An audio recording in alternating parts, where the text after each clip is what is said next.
Hi everybody, welcome to this installation of the High Five videos.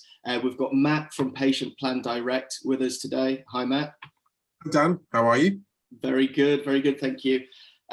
So as a bit of background, Hive generally never gave any opinion on plans at all in the past. We didn't know much about them. It was kind of on the boundaries of, well, it's very much involved with the clinical side of things. The only time we'd ever get involved is if anyone was on that all-you-can-eat package where basically, you know, it's never going to make any sense, so you had to switch away. Then I started speaking with Simon from Patient Plan Direct about, I don't know, 4 months ago, and then a few of my other clients independently had started joining Patient Plan Direct and gave rave reviews. So kindly, Matt and Simon came down to visit us in Cornwall, and we thought it's really important information to share with you guys. So, Matt, do you mind if I give you, if you give yourself a bit of an intro? Yeah. So, hi everybody. So, I'm Matt, as Dan has said. So, you know, I'm now a business development manager with Patient Plan Direct, but I guess to give you a whistle-stop tour of my career, I started life in dentistry as a practice manager. So I left other elements of primary care within the NHS, and I came into dentistry as somebody who was very familiar with CQC and the regulatory requirements, but wasn't so familiar with the clinical aspects. I ran a practice for, you know, the first few years of my career. And that practice had about 4,500 plan patients. So, you know, I'm very familiar being on the practice side of the coin, if you like. I understand the operational obstacles of introducing a plan, maintaining it, growing it, you know, that ongoing patient management. So whilst I now work in a sales role, my background will always be, and my passion will always be about how do we add value to that patient experience and how do we make things in practice as easy for us as we possibly can. So yeah, I started in practice. I then went to work for another major plan provider for 3 years, and then went back into practice actually during the pandemic. I just sort of felt like I wanted to get back onto the sort of grassroots and not lose touch with where I began really, and then joined Patient Plan Direct at the start of the year. Awesome, thank you, Matt. So I'm going to start by asking you about the savings, because that tends to be what we're always talking about, kind of commerciality at Hive. But that's not to diminish the other elements of the kind of changes in process and the customer services that you give. So please don't think I'm kind of just kind of diminishing it to a savings side of things. But we do want to know, how much can people expect to save by switching to Patient Plan Direct? So it's hard to give an accurate figure because everybody will save a different amount of money dependent on the patients they have on a plan, and also because other plan providers generally cut deals as a retention tactic. So you can have lots of people with the same plan numbers paying different rates. Mm-hmm. But what I would say is that we're usually 2 to 3 times lower than the other major players in the market. So what I can say with certainty is that out of all the major plan providers, we are the most cost effective. Mm-hmm. I think to give some just, you know, real sort of clear examples, 500 patients with Denplan on their advertised rate would mean a practice would be saving about £9,000 a year. And with Practice Plan or DPAS, they would save about £4,000 a year based on the advertised rates of those competitors. And with 1,500 patients, that increases significantly. So if you're with Denplan, you could look to save around £16,000 a year in your admin fees. With Practice Plan 12.5, and with DPAS 6,000. Yeah, it's really significant. And I think what would have put me off if you'd have spoken to me a few years ago is that I would have thought it would just be an absolute nightmare to switch. So maybe if someone was looking to sell, because obviously those savings would significantly add to how the value would be practiced, but otherwise I would have thought it'd be a bit of a headache. So I'm going to ask you now to kind of tell us about how it used to be switching plans, and then actually ask you to explain the big change now, which makes it actually quite simple to achieve. So, you know, up until 12 months ago, you know, 18 months ago, the process had always been that you had to write to your patient base, telling them of your intention to change plan provider. And every one of those patients had to sign a new direct debit mandate in order to commence or continue their collections with your new provider as of a set date.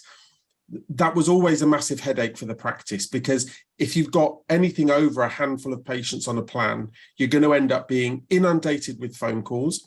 But also you're going to have this continuous chasing process, because as we all know, patients don't respond just to one letter that lands on the mat. You might get 30% that do, but then you've got to do something else with this other 70%. And so I think the risk of patient loss was often just too great that it could wipe out any saving that you could see. And so people, unless the pain was very high with their current plan provider, they were very unlikely to consider moving. But now, yeah, things are transformed. So in the background, there's always been this payment service referred to as bulk change, which is, for the best way of describing it, it's what energy companies have been using over the last couple of years as one's gone bust and somebody else has acquired their customer base. You'll know, if you've been through that experience, your direct debit just moves in the background and you're told from a set date, your collections will commence with your new energy company. That is now much the same for dental plans. So there'd always been quite a big argument from some of the major players that you couldn't use bulk change because of the insurance element or the assistance scheme that attached onto the plan. The payment regulator has now just sat up and said, you know, that's not a sufficient argument. You definitely can use bulk change, and therefore every plan provider has had to agree, in order to be able to continue their direct debit collections, to offer the bulk change process between providers.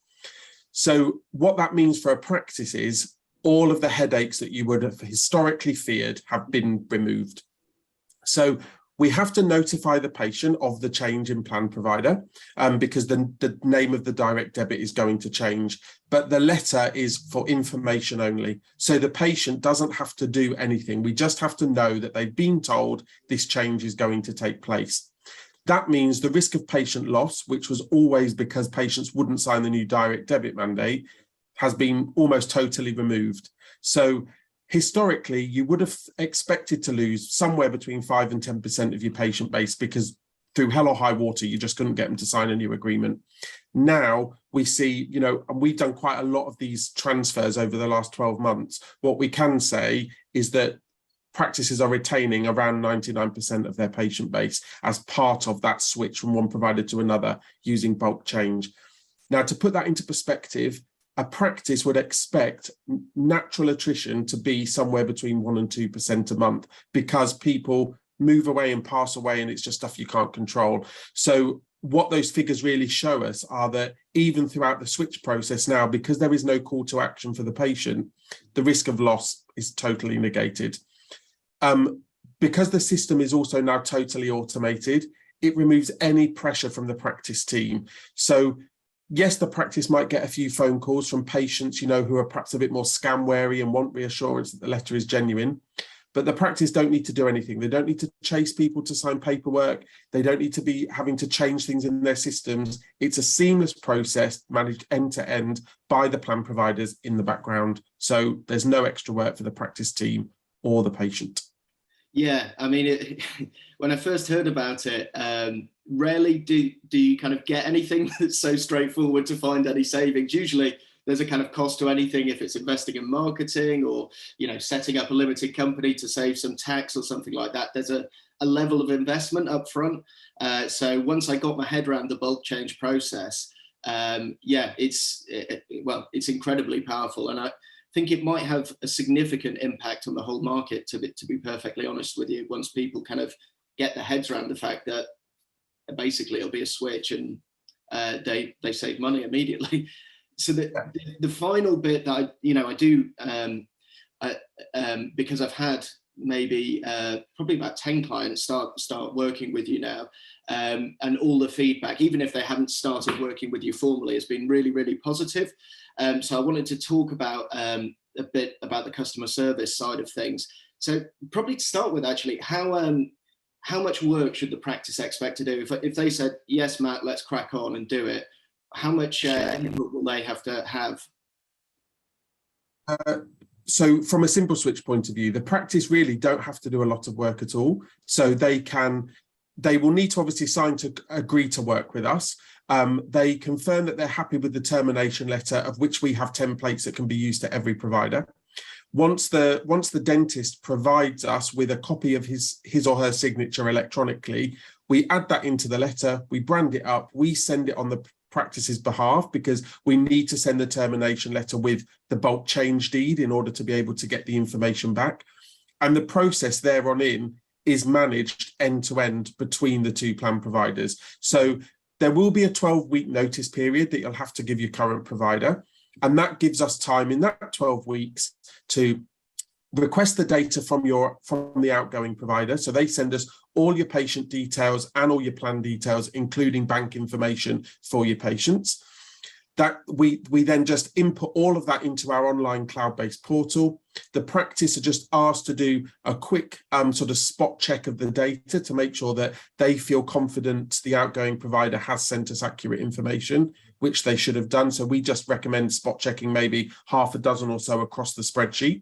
And then we send the letter on the practice's behalf to the patient, and we just confirm with them, look, from this date, you'll see your collections land into the bank, because they'll have been collected by us.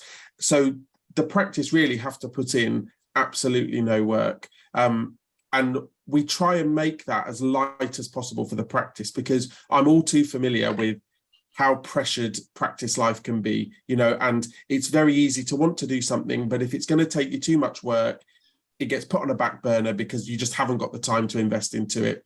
Mm-hmm. And I think bulk change has just transformed that for a practice, because it's able to say, we want to work with this plan provider, we're happy for them to deal with this termination on our behalf, and we just run with it then. So we deal with everything in the background, only involving the practice in just approving letters, getting logos, approving new promotional material such as leaflets that we'll design for them. But we look after the whole process end to end. Amazing. Well, I think that's great. I can tell you, Matt, that we've actually, looking at your simple switch process, we've actually kind of started looking at our own onboarding systems through a kind of mindset that you guys approached it with, because it does seem pretty sharp. If anyone wants to speak to you, what's the best way of contacting you? You can reach out to us by going onto the website. So it's simple, patientplandirect.co.uk. You can live chat through the website, talk to our customer service team. The number, the email address to contact us is there. So I would say the best way to make an inquiry is to go directly to our client services team, because they'll then be able to direct you specifically to the business development manager that looks after your area of the country. And then, myself or one of my colleagues will reach out personally, have a bit more of a conversation to understand about what's going on in the practice, what are your drivers for change, really make sure that we're the right fit for you.